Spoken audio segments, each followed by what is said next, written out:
Your access badge is being revoked effective immediately. The words pierced like truth always does, clean and merciless. I sat motionless across from Renata, my manager of 4 years. Her gaze never quite met mine. Behind her, the window framed the Manhattan skyline I'd grown so familiar with that I'd stopped noticing. Now, suddenly, I was seeing everything with painful clarity. The company cannot risk keeping employees who overstep boundaries and pursue unauthorized investigations. Her voice had that practiced stoniness executives, perfect for uncomfortable moments. You've been accessing financial records outside your department. You've been asking questions beyond your clearance level. My throat constricted. I found irregularities. You know exactly what I found. What you found was a way to misinterpret standard business operations because you lack context. Renata straightened the pen on her otherwise empty desk. The security team will watch you clear your personal belongings. I'd anticipated this moment for weeks, but the reality still stung.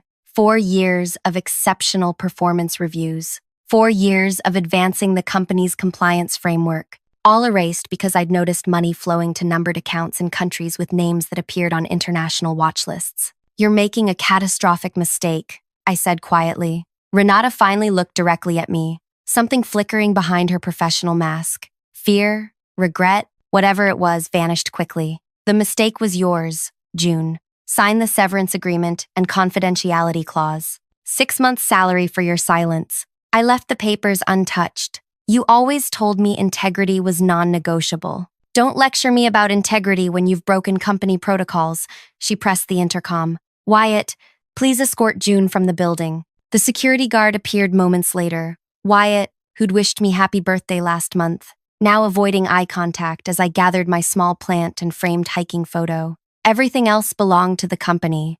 4 years reduced to what fit in my hands. As Wyatt walked me through the open workspace, colleagues looked away. Keyboards clicked louder. Conversations halted. Only Mina, the data analyst who'd helped me understand the transaction patterns, dared to meet my eyes with a nearly imperceptible nod. At the elevator, Wyatt finally spoke. For what it's worth, this doesn't seem right. I handed him my access badge. It's not, and they'll learn that soon enough. Outside, the March wind whipped between buildings as I pulled out my phone and made a call to the number I'd memorized weeks ago. It's June. They've terminated me. The voice on the other end was calm. Are you somewhere private? Walking east on 42nd Street. Keep moving. We're expediting everything. Is your home secure? Yes. No company devices there. Good. Someone will contact you within 48 hours. Until then, maintain normal patterns. I ended the call and continued walking, passing crowds of office workers living their uncomplicated Wednesday afternoons. 3 blocks later, my phone buzzed with messages from colleagues. Mina, what happened? Devin, are you okay? Renata's saying you accessed confidential files?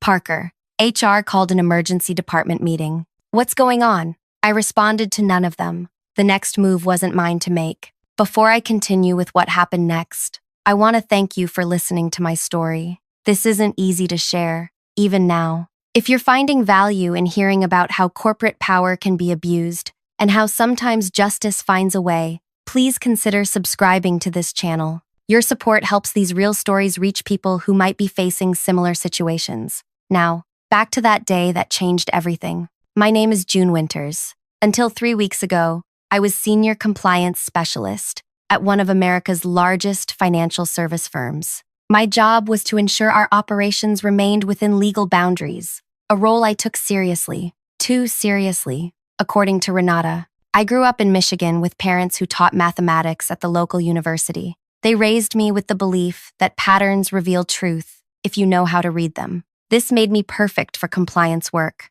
I could spot inconsistencies others missed. This same skill had earned me 3 promotions in 4 years. The trouble began last November when I noticed unusual transaction patterns while reviewing international wire transfers. Small amounts, $9,800, just under reporting thresholds, moving through multiple accounts before consolidating in offshore locations. Once combined, these sums became millions. Following protocols, I flagged these transactions and submitted a report to Renata. Her response seemed appropriate at first. I'll review this personally and forward it to the appropriate channels. But nothing happened. The transactions continued. Each time I mentioned my concerns, her answers grew increasingly dismissive. It's being handled at executive level. Those accounts have special clearance. Some business operations require discretion you're not privy to. In January, I began documenting everything meticulously in a private notebook kept locked at home. By February, I'd identified a pattern connecting these transactions to organizations on international sanction lists. The money wasn't just moving strangely, it was moving illegally. When I prepared a comprehensive report and left it on Renata's desk, her reaction was unexpected. She invited me to lunch. At an upscale restaurant blocks from our office, Renata ordered champagne. "June, your dedication is admirable, truly, but there are aspects of international finance that require flexibility. Flexibility doesn't extend to breaking federal law," I replied. She sighed, swirling her untouched champagne. "The world isn't black and white. Our clients operate in complex environments. These aren't clients, they're shell entities, routing money to sanctioned groups." Renata's expression hardened. "I've recommended you for a position in our Singapore office. Significant promotion, substantial raise. You'd leave next month." The message was clear. Take the bribe, disguised as promotion, or face consequences. I spent that night weighing options, my apartment windows reflecting city lights that never dimmed. By morning, I'd made my decision. I contacted the Financial Crimes Enforcement Network and arranged to meet with Agent Tristan Reed. I brought copies of everything I'd documented. "What you've uncovered," Reed said after reviewing my evidence, "appears to be systematic sanctions evasion, possibly money laundering for designated terrorist financing channels. My company is knowingly facilitating this. That's what we need to determine. Some executives may be involved without broader knowledge. Would you be willing to help us gather additional evidence?" 3 months I spent living a double life. Compliance specialist by day, federal informant by night. I provided transaction details, meeting notes, names of executives with approval authority. The circle of knowledge within the company seemed deliberately small, contained to Renata and 2 senior executives. Yesterday morning, I received an encrypted message from Reed. Evidence sufficient. Operation proceeding within 72 hours. Yesterday afternoon, I noticed Renata watching me from across the workspace. By evening, security logs would show her accessing my digital footprint, reviewing everything I'd viewed or downloaded in recent months. This morning, she called me into her office and fired me. I spent the evening in my apartment, windows darkened, thinking about the years I dedicated to a company that discarded integrity when it became inconvenient. At 9 p.m., my doorbell rang. Agent Reed stood in the hallway with a woman I hadn't met. "June, this is Special Agent Valerie Moss. We need to update you on timing." Inside my apartment, they outlined what would happen next. "The raid is scheduled for tomorrow afternoon," Moss explained. "Your termination accelerated our timeline. Will you need me there?" I asked. "Yes," Reed said. "Your presence is essential for what happens next." "What exactly is happening next?" I asked, uncertainty creeping into my voice. Reed and Moss exchanged glances before Reed answered. "Tomorrow," he said, "we're not just raiding your company. We're inviting you to witness as we dismantle one of the largest corporate criminal enterprises we've uncovered in a decade. And Renata? She has no idea what's coming." What I didn't know then was that Renata had already made her next move, one that would put everything at risk, including my life. I slept fitfully that night, dreams fracturing into images of Renata's cold stare and security guards flanking office doors. When morning arrived, I moved mechanically through my apartment, preparing for what was coming. My phone remained silent, no more messages from colleagues. They'd already begun erasing me. At 11 a.m., Agent Reed called. "We're moving in at 2 p.m. Be at the North Corner coffee shop by 1:30. Has anything changed?" Surveillance indicates increased activity overnight. Several executives arrived before dawn and left with boxes. Digital security shows mass file transfers. They're destroying evidence. My stomach clenched. "Can you move faster?" "We're monitoring all exits and digital channels. Nothing critical will escape. Ready yourself for significant attention once this breaks." The hours crawled by. I dressed carefully, charcoal slacks and a navy blouse. Nothing flashy, nothing that screamed. Disgruntled employee, professional, composed, the woman they should have listened to. At 1:15, I left my apartment building, hyper-aware of every person I passed. Did that man look at me too long? Was that woman speaking about me on her phone? Paranoia feeds on isolation. The coffee shop buzzed with the normal early afternoon crowd. Students with laptops, professionals between meetings. I ordered tea I wouldn't drink and chose a window seat facing the gleaming 50-story tower where, until yesterday, my career had been building. At 1 to 40, black SUVs began arriving, parking with precision along the building's perimeter. Men and women in dark suits emerged, moving with coordinated purpose. Unmarked police vehicles positioned themselves at intersection points. My phone vibrated with an incoming call. June, Renata's voice, stripped of yesterday's certainty. We need to resolve this situation immediately. I watched another federal vehicle position itself near the building's service entrance. I'm listening. The board has reviewed your concerns and feels there may have been miscommunication. They're prepared to reinstate you with a substantial compensation adjustment. I almost laughed. And what changed since yesterday? A pause stretched between us. Let's meet privately and discuss. Her voice lowered. The confidentiality agreement has been modified. 1 year's salary, plus bonus. Just sign and this all goes away. Across the street, agents were entering the lobby in formation. You're right about one thing, Renata. This all goes away today, but not the way you're hoping. What does that mean? Sharp now, alarmed. Look out your window. The line went silent. I imagined her rising from her desk, moving to the glass wall of her corner office, watching the coordinated arrival of federal authorities. What have you done? She whispered. My job. Exactly as you taught me when I first joined. Remember what you told new hires? Integrity isn't just a word on our values statement. It's the only sustainable business model. June, listen to me carefully. You don't understand the complexity. I understand perfectly. Will you be telling the agents about the secondary server in Panama? Or should I? The call disconnected. At 2 p.m. precisely, Agent Reed texted, enter through main lobby in 5 minutes. I crossed the street, awareness sharpened to painful clarity. Everything looked different. The building I'd entered thousands of times now, transformed into the scene of a federal raid. Employees huddled outside, confusion evident in their clustering and urgent phone calls. Inside, the normally bustling lobby had become command central. Agents directed people in and out of elevators. Others guarded access points. Employees sat in groups, some being interviewed, others waiting with expressions ranging from boredom to terror. Agent Moss spotted me and approached. June, follow me. She led me past security checkpoints toward the executive floor. Agents carried boxes of materials from offices. Others worked at computer terminals, securing digital evidence. In the main conference room, a team had established an evidence processing station.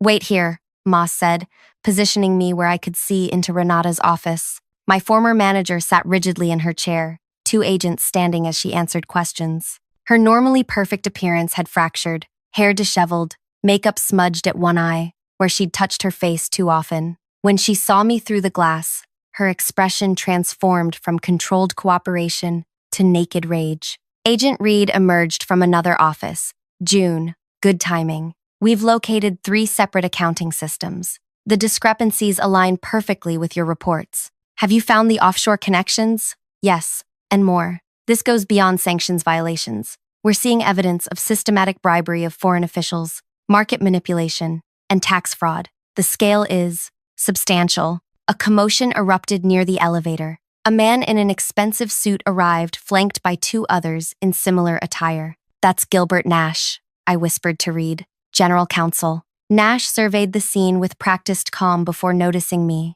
Recognition flickered across his face, quickly replaced by lawyer's composure. He conferred briefly with his colleagues before approaching an agent who appeared to be supervising. Reed placed a hand briefly on my shoulder. This is the moment things get interesting. Nash doesn't know which documents we've accessed. He's about to start damage control without knowing the extent of the damage. For the next hour, I answered questions from various agents, identifying key personnel and explaining organizational structures. Occasionally, I caught glimpses of Renata being escorted between rooms, her posture increasingly defeated. At 3:15, Agent Moss approached with a tablet. We need clarification on these transaction patterns. The screen displayed familiar numbers, the same transactions I'd flagged months ago. These move through 7 separate entities before reaching their actual destinations, I explained. Each hop crosses a different regulatory jurisdiction, making it nearly impossible to track without seeing the complete pattern.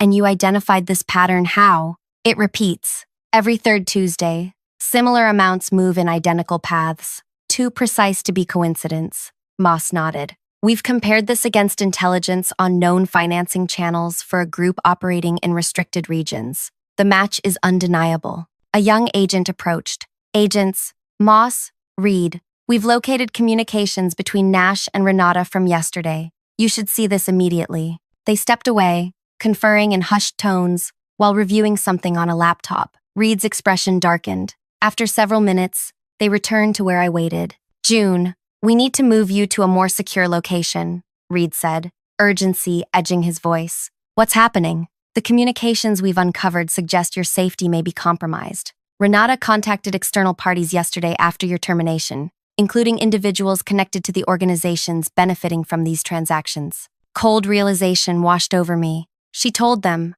I knew about the money. Worse, she provided your home address and suggested you possessed evidence that could create problems for all concerned parties. The implications settled like weight on my chest. She painted a target on me. It appears so. We're sending a team to secure your apartment and retrieve essential items. You'll be under protective custody until we determine the threat level. My carefully constructed world collapsed further. Not just jobless, but now homeless. At least temporarily. As if sensing my thoughts, Moss added, this significantly strengthens the case against Renata. Witness endangerment carries its own substantial penalties. A text message illuminated my phone screen. From Mina. Federal agents everywhere. What's happening? Are you safe? Before I could respond, Reed gently took my phone. We'll need to secure this. Standard procedure for witness protection. Witness protection? For how long? That depends on what else we discover today. The organizations involved have extensive reach. The reality of my situation crystallized with brutal clarity. My life wasn't just disrupted, it was fundamentally altered. The cost of doing the right thing suddenly seemed impossibly high. As we moved toward the elevator, Renata was being escorted out in handcuffs. Our eyes met briefly. Behind her professional mask lay something I'd never seen before. Raw fear. June. She stopped, forcing her escorts to pause. You have no idea what you've done. These people, they won't stop. They'll find you wherever you go. You should have taken the promotion. Agent Reed stepped between us. Miss Lang, anything you say can be used against you. I advised silence. Renata's gaze remained locked on mine. Ask them who else they're investigating. Ask them why they were so interested in our client list. You think you're the hero of this story? You're just their tool. As agents led her into the elevator, her final words hung between us. They would have made you rich in Singapore. Now you'll spend your life looking over your shoulder. The doors closed on her bitter smile, leaving me with a chilling question. What if Renata wasn't the only one using me? When Agent Moss returned, her expression had changed subtly. We need to continue this debriefing at our field office. Immediately. As we descended in a separate elevator, my mind raced with new doubts. What had Renata meant? Was there something about this investigation I didn't understand? The elevator doors opened, revealing the lobby now crowded with more agents and bewildered employees.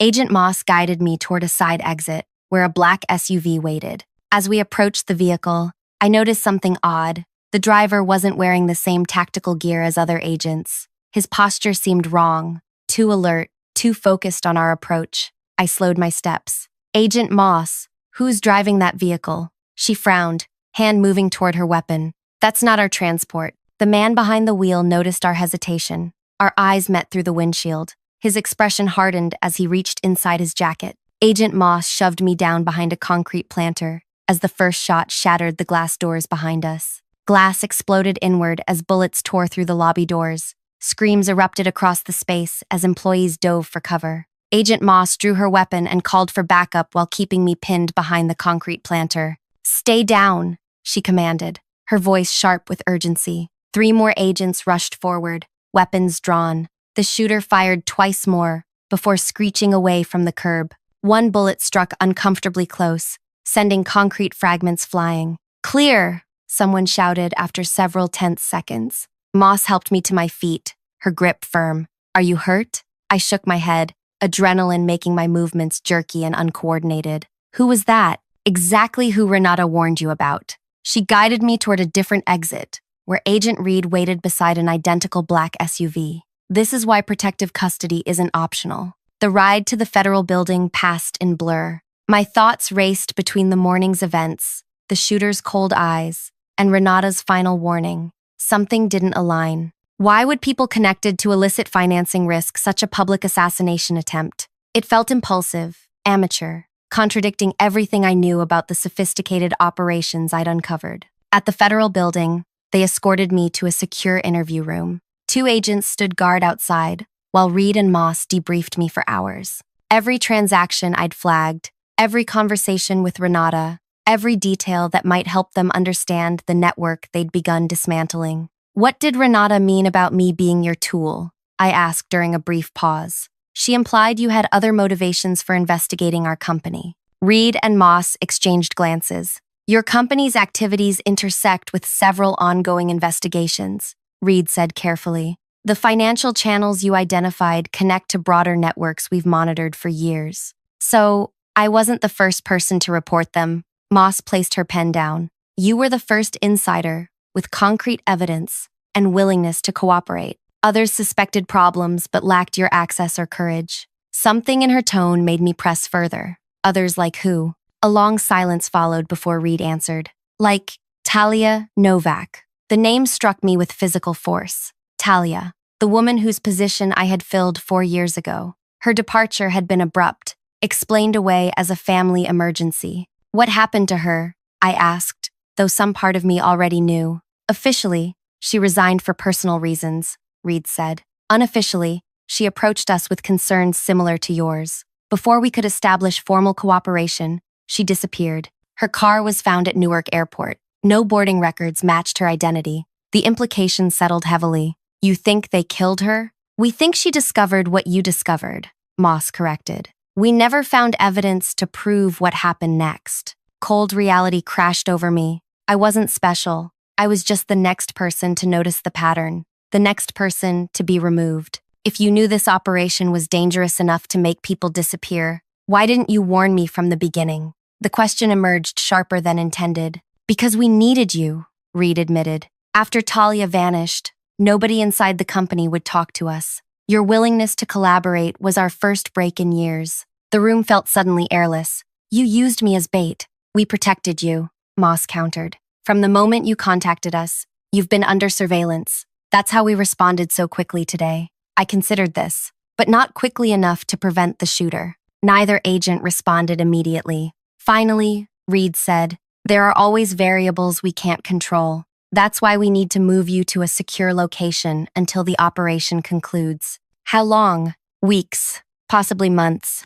The magnitude of what I'd done, what I'd lost, swept over me. My home, my career, my safety, all sacrificed for people who had seen me as a useful asset rather than a person. "I need some air," I managed, throat tight. "I'll escort you," Moss said, rising. In the hallway, I leaned against the wall, breathing deeply. What happens to Renata? She'll face multiple federal charges. Based on evidence recovered today, we expect significant prison time. And the others, the people who tried to kill me, we'll find them. The shooter's face was captured on multiple security cameras. He's connected to a known organization in Eastern Europe with ties to arms trafficking. Hard evidence of his involvement helps build our case. Moss handed me a paper cup of water. As I took it, a thought suddenly crystallized. Is Talia alive? The agent's expression shifted subtly. Why do you ask? Because you haven't explicitly said she's dead. You've been careful with your language. Disappeared isn't the same as killed. Moss studied me for a long moment. Follow me. She led me deeper into the building, through security checkpoints requiring her biometric clearance. We stopped before a conference room, where Reed waited with another agent I hadn't met before. June, this is Special Agent Director Amara Keita, Reed introduced. She oversees our Financial Crimes Division. Director Keita nodded briefly. Miss Winters, your cooperation has been invaluable. Agent Reed believes you've earned certain clarifications about our operation. I want to know about Talia, I stated firmly. Talia Novak is alive, Director Keita confirmed. She's been in our confidential witness program for 4 years. Relief mixed with confusion. Then why tell me she disappeared? Compartmentalization. Only those with necessary clearance knew the truth. She pushed a folder across the table. Until this morning, that didn't include you. I opened the folder to find surveillance photos. Me entering and leaving my apartment building. Me meeting Agent Reed at a cafe 3 months ago. Me having lunch with Renata the day she offered the Singapore position. I don't understand. For 4 years, we've investigated a network of financial institutions facilitating weapons transfers to sanctioned regions, Director Keita explained. Your company represented one node in this network. Talia identified it but couldn't secure sufficient evidence before her cover was compromised. So you placed me in her position? Anger flared as implications became clear. You engineered my hire? No, Reed interrupted. You were legitimately hired. But when our surveillance noted your growing concerns about the same transactions Talia had flagged, we recognized an opportunity. Director Keita leaned forward. Miss Winters, today's operation wasn't just about your company. Similar raids are currently underway at 7 financial institutions across 4 countries. The evidence you provided completed connections we'd been building for years. The scope staggered me. What happens now?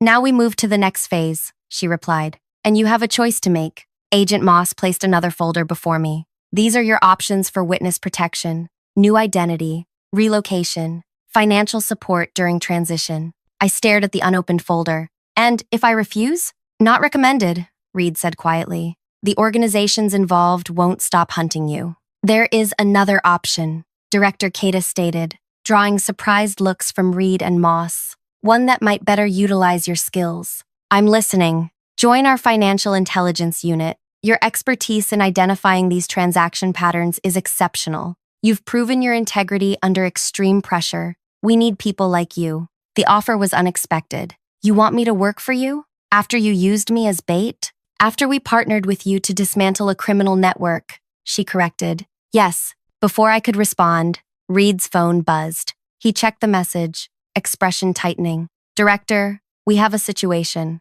Renata Lang is requesting to speak with June. Says she has information that will only be shared directly. Absolutely not, Moss interjected. It's a manipulation tactic. Director Keita considered this. What do you think, Miss Winters? You know her better than any of us. I thought about Renata's final words in the elevator. The odd specificity of her warning. I'll talk to her, but I have conditions. 20 minutes later, I sat across from Renata in an interview room. Her handcuffs were secured to the table. The confident executive was gone, replaced by someone diminished but still calculating. I didn't expect them to grant my request, she said, studying me. You must be more valuable than I realized. What do you want, Renata? To give you perspective. You think you've brought down criminals today, but you've merely helped one powerful group eliminate competition from another. I maintained neutral expression. Is that why someone tried to kill me? Competition? Something flickered in her eyes. That wasn't authorized. Anton acts impulsively when threatened. His impulsivity will add attempted murder to your conspiracy charges. Renata leaned forward. Listen carefully, June. The FBI hasn't told you everything. 5 years ago, they approached our executive team about using our networks to track certain financial groups. We cooperated initially. Then we discovered they were protecting some operations while targeting others based on political considerations, not legal ones. You're claiming the federal government asked you to launder money? I'm saying international finance and intelligence operations exist in gray areas you can't imagine. When we stopped cooperating fully, we became targets. She sat back. Ask your new friends, who profits from the assets seized today. Ask them where those funds actually go. I studied her, searching for manipulation tactics I'd witnessed throughout our professional relationship. Why tell me this? Because you deserve to know what you're part of. A bitter smile crossed her face. Also, self-interest. I'm proposing a trade. Information for leniency. What information? Names, dates, account numbers for operations your agents don't know about. Enough to expand their investigation significantly. If they're actually interested in stopping all illegal activity, not just competing channels. I stood. I'll relay your offer. One more thing, she called as I reached the door. Singapore wasn't just a bribe, it was protection. I was trying to save you from becoming Talia. I froze. You knew about Talia? Renata's expression showed genuine surprise. Of course I knew. Who do you think warned her before they came for her? I returned to Director Keita with thoughts churning. The The complexity deepened with every revelation. When I reported Renata's claims and offer, Keita's response was measured. Standard manipulation, conspiracy theories to sow doubt about our operation. But some of what she said was accurate, I pointed out. She knew about Talia when supposedly no one did. Because Renata was likely involved in the threat that forced us to extract Talia, Reed said. She's twisting facts to create conspiracy where there is none. I considered this. Then you won't pursue her information offer? We'll evaluate any concrete intelligence she provides, Director Keita said carefully. But her claims about government misconduct are desperate attempts to create bargaining leverage. By evening, I was exhausted beyond measure. They relocated me to a secure apartment within the federal building complex. As Agent Moss conducted a final security check, she paused at the door. For what it's worth, I think you'd make an excellent addition to our team. Few people maintain their moral compass under the pressure you faced. After she left, I sat alone in the sterile apartment, mind racing. Everything had changed in 24 hours. My understanding of my career, my company, even the nature of the investigation I'd participated in, all transformed. If Renata was manipulating me, her tactics were sophisticated.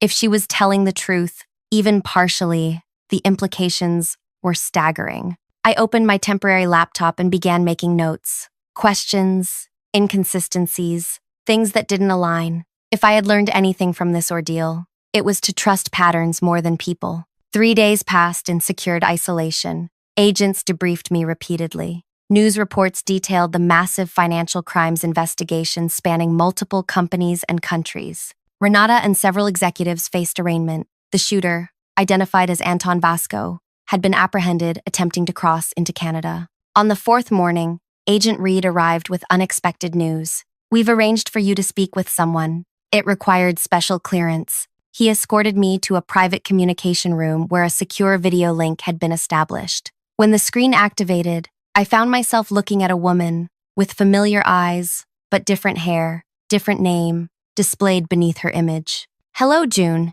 she said quietly. I've been following your work. Talia Novak, now operating under a new identity, looked both familiar and foreign. The former compliance specialist I'd replaced had transformed into someone harder, more cautious. I have questions, I said simply. I imagine you do, but first, I need to thank you. You completed what I couldn't. She glanced off camera briefly. I have limited time. What do you most need to know? Renata claims she tried to warn you. Is that true? Talia's expression tightened. Partially, she warned me after ensuring I was compromised. Classic manipulation, create the danger, then offer protection. Why did you suspect the transactions in the first place? For the same reason you did. Patterns that defied legitimate explanation. She leaned closer to the camera. June, listen carefully. You're at a crossroads I faced 4 years ago. Director Keita offered you a position, didn't she? I nodded. Take it, Talia said firmly. But not for the reasons they want you to. Meaning? Renata was partly right. There are competing interests within these investigations. Working from inside lets you distinguish between genuine justice and political convenience. Her voice lowered. I've spent 4 years building a network of former financial insiders like us. People who understand the systems being abused. Understanding dawned slowly. You're running a parallel investigation. With unofficial support from certain factions within the government, we identify operations that get protected for political reasons. She glanced away again. Our time's ending. If you accept Keita's offer, use the secure contact protocol embedded in your welcome package. The authentication phrase is, "Patterns reveal truth." The screen went dark. When I emerged from the communication room, Reed waited expectantly. Did that answer your questions? I've made my decision about Director Keita's offer. 2 weeks later, I sat in Director Keita's office, officially joining the Financial Crimes Task Force as a specialist analyst. My first assignment, reviewing evidence from the raids, including materials seized from Renata's hidden storage units. Among the files, I discovered something unexpected, a secondary ledger, showing transactions similar to those I'd initially flagged, but moving through different channels not mentioned in any of our investigation reports. As I examined these records, the pattern emerged with stunning clarity. These weren't competing criminal networks, as Renata had suggested. They were parallel channels operated by the same organizations, with one Critical difference. The transactions in this secondary ledger all connected to companies mentioned in a classified directive listed as monitor only. That night, in my new apartment, I activated the secure protocol Talia had mentioned.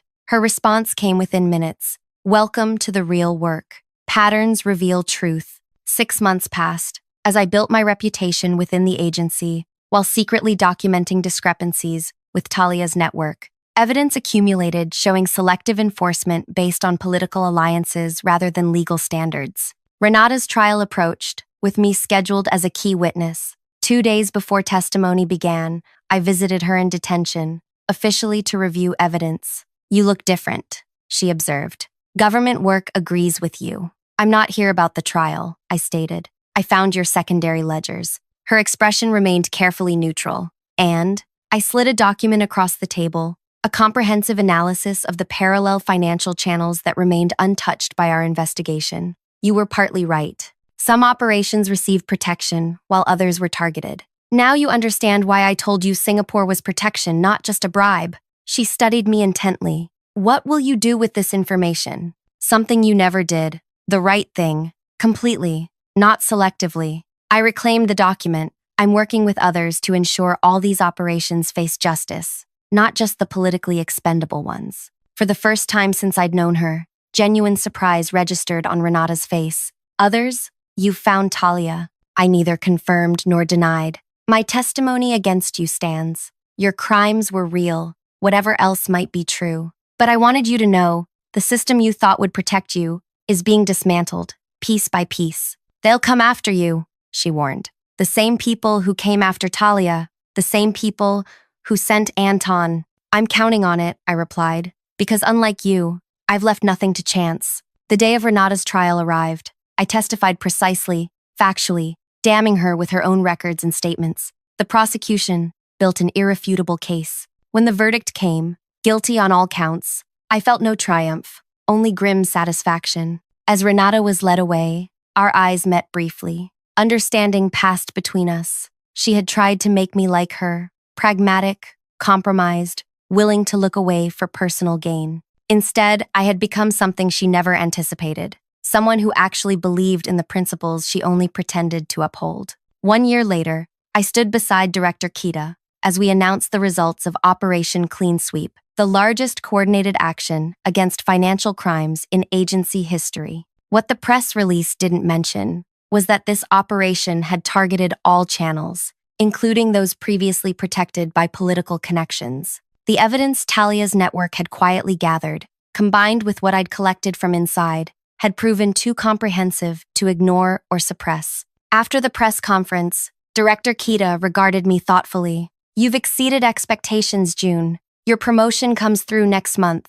Thank you, I replied, maintaining the professional relationship we'd developed. She hesitated before adding, some people wonder if you're too idealistic for this work, too unwilling to recognize necessary compromises. I met her gaze steadily. I believe patterns reveal truth, Director. All patterns, not just convenient ones. Something in her expression suggested she understood more than she acknowledged. Be careful that idealism doesn't blind you to reality. Reality is precisely what I'm focused on, I assured her. That evening, I received a message from Talia. Phase 2 begins tomorrow. Are you ready? I typed my response, always ready for the next pattern. This wasn't the ending I'd imagined when I first noticed those suspicious transactions years ago. It wasn't revenge in any traditional sense. It was something more powerful, systematic accountability that couldn't be stopped by removing just one person. Renata had called me dangerous. She wasn't wrong, but the danger wasn't what she thought.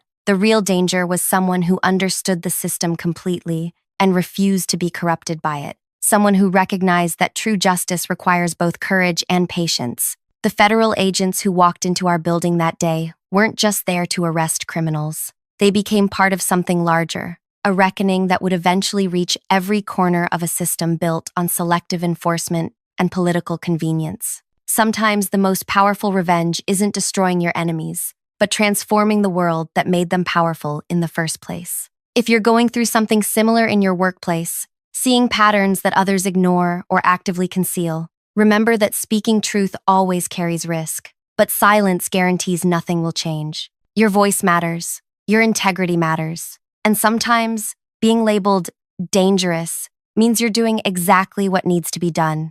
Thank you for staying with me through this story. If it resonated with you, please consider subscribing and sharing with others who might need to hear that standing alone for what's right isn't really standing alone at all. There are more of us out there than you think, watching for patterns, revealing truth,